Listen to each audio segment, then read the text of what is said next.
Did you know some people can only find peace when everything around them is falling apart? He walks out as others run inside. The storm is just beginning. Rain hits the back of his neck. Cold, sharp, real. Thunder rolls through the trees like something ancient waking up.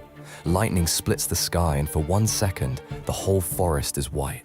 He doesn't flinch. He used to chase quiet, empty rooms, still mornings. But the silence only made the noise inside him louder. His thoughts would race. His chest would tighten. Nothing felt settled. Then one night, caught in a storm with nowhere to go, he stopped running from it. He just walked, slowly, breathing with the rain instead of against it. And something let go.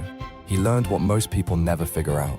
Peace is not something you find when the world goes quiet. Peace is something you build inside yourself, even when the world is screaming. You don't wait for the storm to pass. You learn to walk through it.